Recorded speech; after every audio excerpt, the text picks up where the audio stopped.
सच्ची भक्ति या पागलपन इस औरत के कारण शिव ने कर दिया असंभव कार्य। एक गांव था। गांव के किनारे एक टूटा फूटा सा घर था, जिसकी दीवारों से हवा ऐसी सीटी मारकर निकलती थी जैसे खुद गा रही हो। उस घर में रहती थी गोदावरी। नाम जितना मीठा, जिंदगी उतना ही कड़वी। पति सालों पहले मजदूरी करने शहर गया था, फिर कभी लौटा ही नहीं, और ससुराल वाले बस नाम के अपने थे।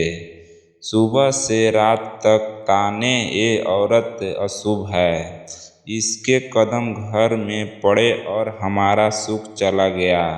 गोदावरी चुप रहती थी, कुछ कहती नहीं थी, बस हर शाम अपने छोटे से आंगन में रखा कच्चा शिवलिंग धोकर उस पर एक लोटा पानी चढ़ा देती।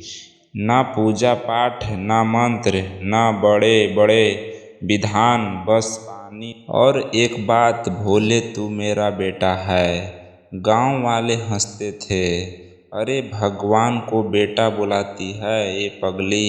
कोई कहता भक्ति नहीं पागलपन है ये। पर गोदावरी को फर्क नहीं पड़ता, उसके लिए भोले बस उसका बेटा थे, जिसे वो रोज नहलाती, रोज बात करती, रोज हंसाती। एक दिन गांव में भयंकर सूखा पड़ा। न खेत में पानी, न कुएं में एक बूंद। लोग परेशान हो गए, बच्चे भूखे हैं, जानवर मरने लगे थे। गांव के बड़े बूढ़े बोले, अब कुछ नहीं हो सकता, ये गांव खत्म हो जाएगा। उस रात गोदावरी ने अपने शिवलिंग को गोद में लिया, आंखों से पानी टपक रहा था। भोले तू मेरा बेटा है ना, तो बेटा माँ के लिए कुछ नहीं करेगा क्या? और अचानक हवा थम गई, दिए की लौ सीधी हो गई। आंगन में मिट्टी से डमरू निकल आया, उस पर हल्की सी रोशनी। गोदावरी ने कांपते हाथों से उठाया। जैसे ही डमरू पर उसकी उंगली पड़ी, आसमान में बादल गरज उठे और बरसात ऐसे हुई जैसे खुद कैलाश से गंगा उतर आई हो। गांव वाले हैरान हो गए, ये क्या हुआ है? कौन है ये औरत? गोदावरी ने बस मुस्कुराकर कहा, मैं कौन हूँ, बस अपने बेटे की माँ।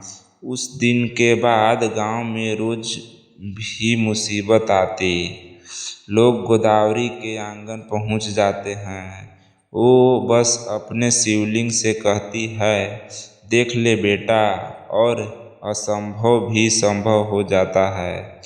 और कहते हैं जब तक गोदावरी जिंदा रहती है, गांव में कभी अकाल नहीं पड़ा, कभी कोई भूखा नहीं सोया, क्योंकि वहाँ भोले का घर था और वो कभी अपनी माँ को मना नहीं करते थे। और यही वजह थी कि उस गांव के लोग, चाहे ये दिन हो या रात, हर काम से पहले शिव का नाम लेकर ही कदम बढ़ाते थे। बरसात में खेत हरे भरे रहते थे, गर्मी में भी कुएं का पानी कभी सूखता नहीं था, क्योंकि कहते हैं भोलेनाथ खुद उस पानी की रखवाली करते थे।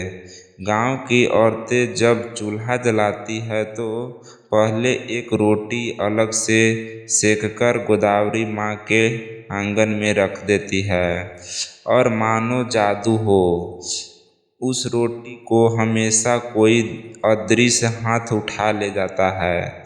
लोगों ने कई बार देखने की कोशिश की, पर देखा तो बस एक हल्की सी सफ़ेद रोशनी, और भीतर से आती थी एक मधुर आवाज़, माँ मैं खा गया, अब तू सब भी खा लो।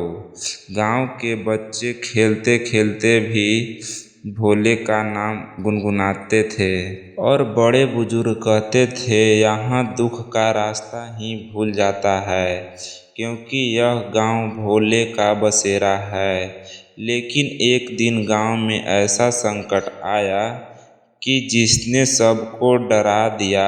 आसमान में काले बादल घिर आए, हवा में अजीब सी बेचैनी फैल गई और तभी गांव के तालाब का पानी अचानक लाल हो गया।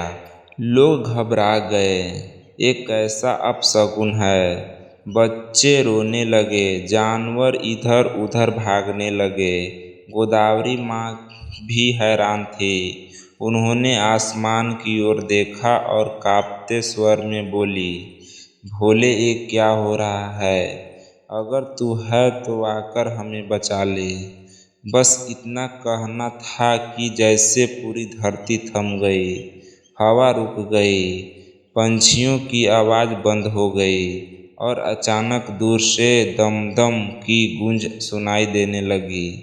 वो गूंज जैसे कोई विशाल डमरू बजा रहा हो। हर धड़कन के साथ धरती हल्की हल्की काँप रही थी। लोग इधर उधर भागने लगे, पर गोदावरी माँ वहीं खड़ी रही, आंखों में आंसू, होठों पर सिर्फ एक नाम, भोले भोले भोले। और तभी तालाब के बीच से एक उजली सीधी रोशनी उठी और उस रोशनी में एक लंबा गेरुए वस्त्र में लिपटा, जटाओं में गंगा और चंद्रमा सजाए नीलकंठ स्वयं खड़े थे। उनकी आंखों में ऐसी शांति थी कि लगता था मानो सारा भय एक पल में पिघल गया हो। भोले ने मुस्कुराकर कहा, माँ डर मत, मैं आ गया हूँ। जब तू सांस ले रही है, इस गांव की धड़कन को कोई छू नहीं सकता।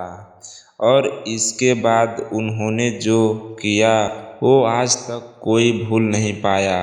तो सुनो, भोले के ये सब जैसे ही हवा में घुले, तालाब का लाल पानी धीरे धीरे साफ होने लगा। पर साफ होते होते उसके बीचों बीच से कुछ चमकता हुआ ऊपर आने लगा। गांव वाले आंखें फाड़कर देखने लगे, ये क्या है? वो एक छोटा सा लेकिन दिव्य सुनहरा कलश था, जिस पर बारीकी सी शिवलिंग की आकृति खुदी हुई थी। भोले ने अपनी त्रिशूल से पानी की हल्का सा छुआ और कलश खुद ब खुद किनारे आ गया। माँ ये ले, भोले ने कहा, इसमें कभी अनाज खत्म नहीं होगा। तू इसे अपने आंगन में रख देना। तेरी मुट्ठी जितना भी अनाज इसमें डालना है वो 100 मुट्ठी बन जाएगा।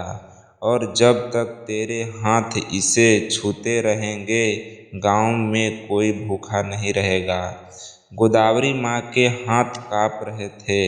उन्होंने कलश को उठाया और जैसे ही छुआ, एक अजीब सी गंध हवा में फैल गई, ताजे गेहूं, गुड़ और दूध की। ये गांव के लोग हैरान होकर इधर उधर देखने लगे, क्योंकि उसी समय हर घर की चौखट पर थालियों में अनाज और दूध अपने आप रखे हुए थे। और तभी भोले ने कहा, माँ तेरी भक्ति ने असंभव को संभव कर दिया। अब तेरे जीते जी इस गांव की मिट्टी में सिर्फ सोना उगेगा और तेरी याद में हर सावन में मैं खुद यहाँ आऊँगा। लोगों ने देखा, भोले धीरे धीरे धुएं में बदल रहे थे और आसमान में काले बादल अब बरसात में बदल चुके थे।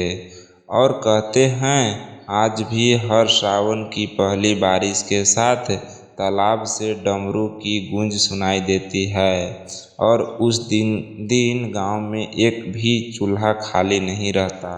हर हर महादेव।